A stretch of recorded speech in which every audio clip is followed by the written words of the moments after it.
Día 28 de enero. Santo Tomás de Aquino, doctor de la Iglesia. Santo Tomás nace en el castillo de Rocaseca, cerca de Nápoles, en Italia, en el año 1225. Fue el último hijo varón de una numerosa familia de 12 hijos.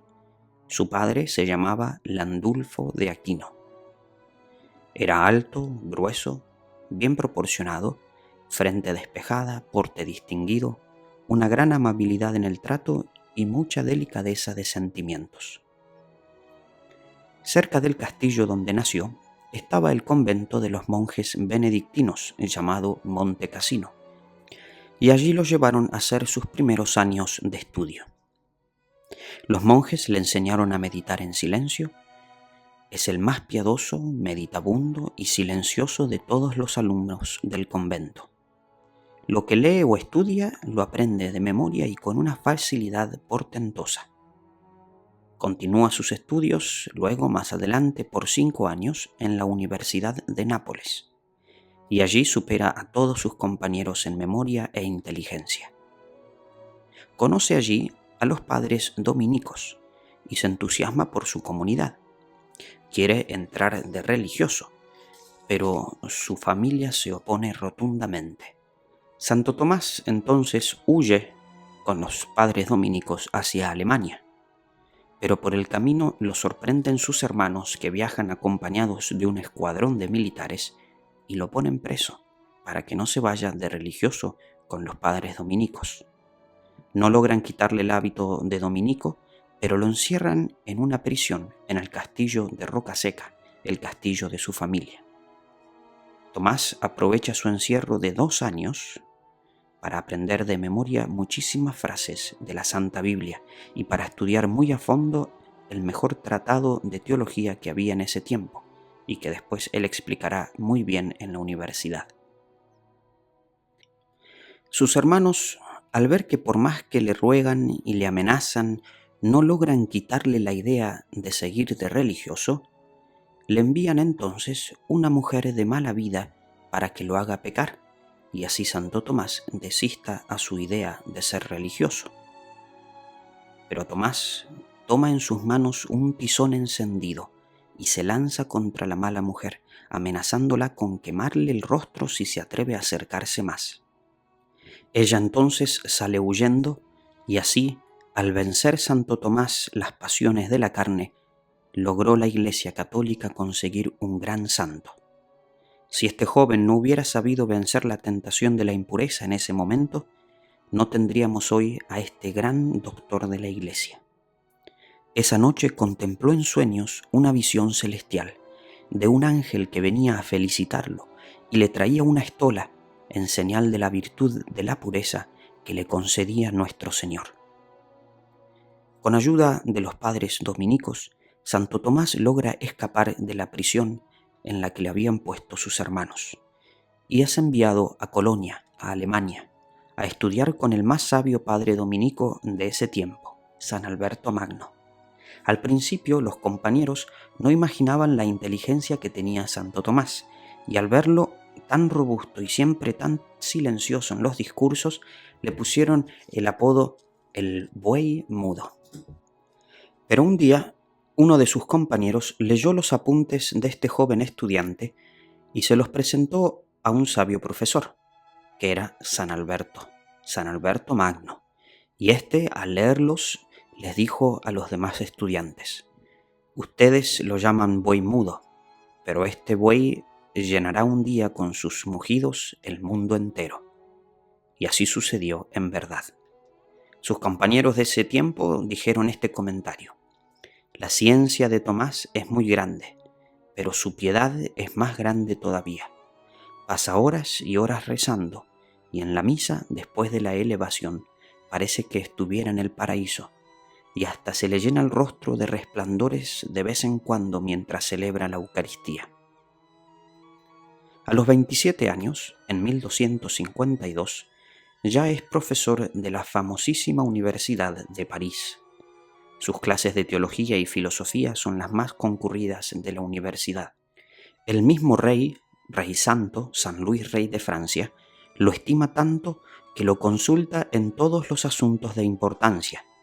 Y en la universidad es tan grande el prestigio que tiene y su ascendiente sobre los demás, que cuando se traba una enorme discusión acerca de teología o filosofía y no logran ponerse de acuerdo, al fin los dos bandos aceptan que sea Santo Tomás de Aquino el que haga de árbitro y diga la última palabra, y lo que él dice es aceptado por todos sin excepción.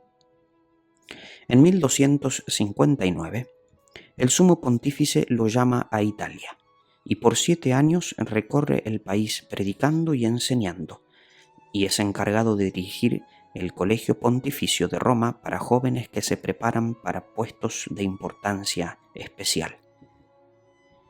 En 4 años escribe su obra más famosa, la Summa Theologica, obra portentosa de 14 tomos, donde a base de la Sagrada Escritura, de la filosofía, teología y doctrina de los santos, va explicando todas las enseñanzas católicas. Es lo más profundo que se haya escrito en la Iglesia católica. En Italia la gente se golpeaba para escucharle con gran respeto como a un enviado de Dios, y lloraban de emoción al oírle predicar acerca de la pasión de Cristo, y se emocionaban de alegría cuando les hablaba de la resurrección de Jesús y la vida eterna que nos espera.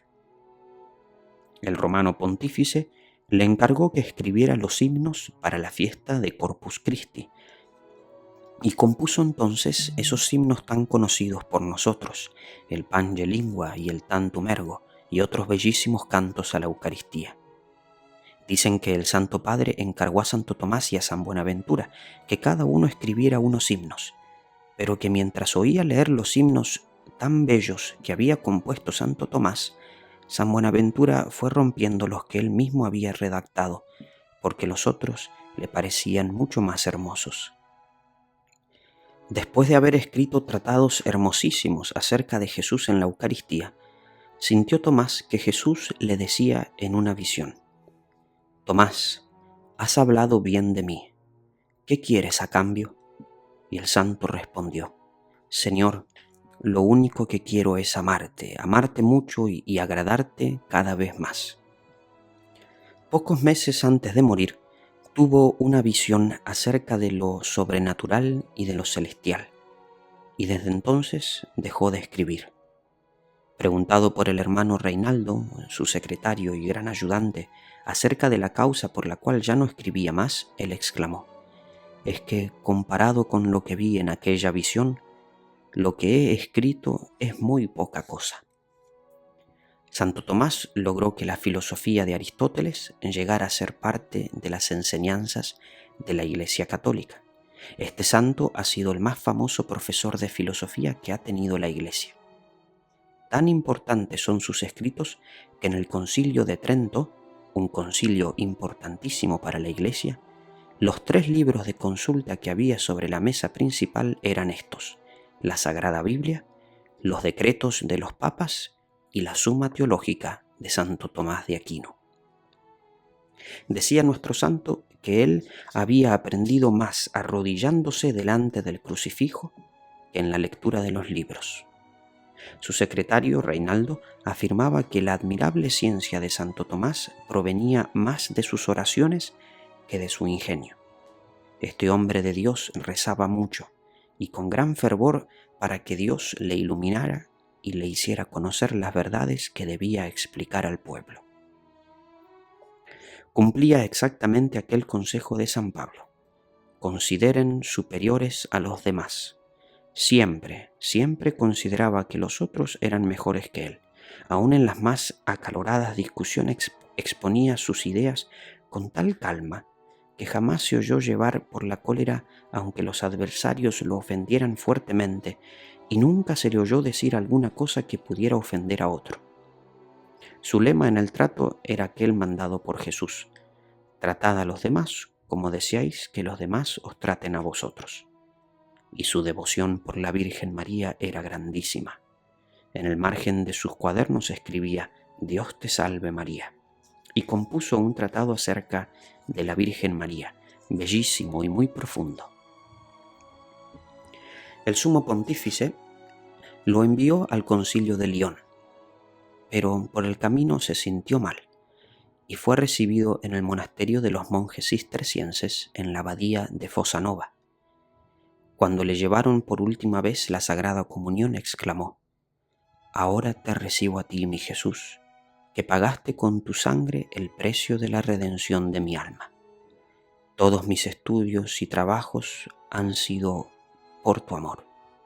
Todas las enseñanzas que escribí manifiestan mi fe en Jesucristo y mi amor por la Santa Iglesia Católica, de quien me profeso hijo obediente».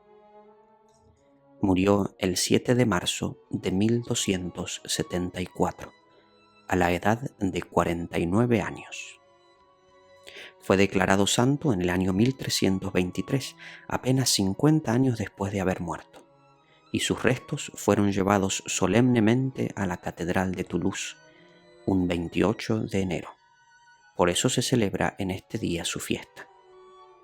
Ojalá repitamos frecuentemente aquella oración bíblica que Santo Tomás le decía al Señor para pedirle el don de la sabiduría, y dice así: «Oh Dios misericordioso, envíame la sabiduría que asiste junto a ti.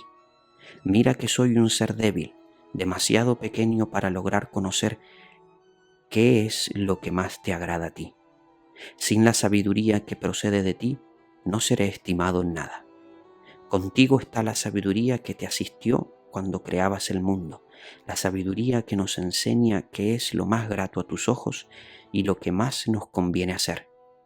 Envíame tu sabiduría desde el cielo para que me asista en mis trabajos y me ilumine en lo que más te agrada en cada momento. Que ella me guíe prudentemente en todas mis obras».